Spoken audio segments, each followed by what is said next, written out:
I don't know what in hell I'm doing here. I'm the least scientific of all the people up on the platform here today. 9-year-old boys are always finding me out. A 10-year-old boy a few years ago ran up to me and he said, "Is that Mr. Bradbury?" I said, "Yes." He said, "That book of yours, The Martian Chronicles?" I said, "Yes." He says, "On page 92? I said, "Well," he says, "where you have the moons of Mars rising in the east?" I say, "Yes." He says, "No."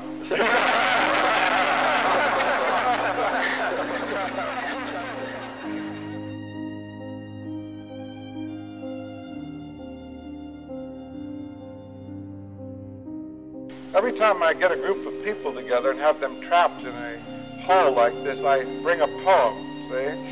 And you can't escape me. But luckily it's a short poem, but it sums up some of my feelings on why I love space travel, why I write science fiction, why I'm intrigued with what's going on this weekend on Mars. And part of this has my philosophy about space travel in it, and if you'll permit, I'll read it to you. It's very, very short. "The fence we walked between the years did balance us serene.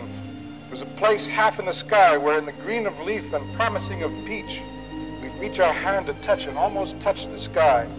If we could reach and touch, we said, it would teach us not to, never to, be dead. We ached and almost touched that stuff. Our reach was never quite enough.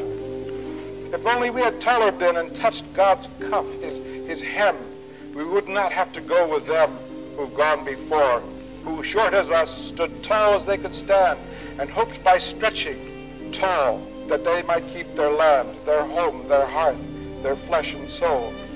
But they, like us, were standing in a hole.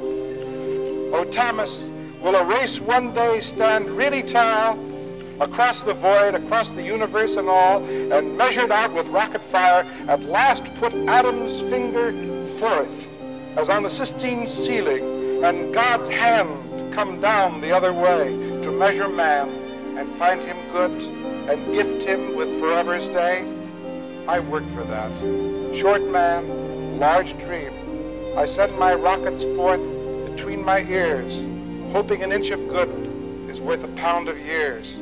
Aching to hear a voice cry back along the universal mall, "We've reached Alpha Centauri. We're tall. Oh God, we're tall."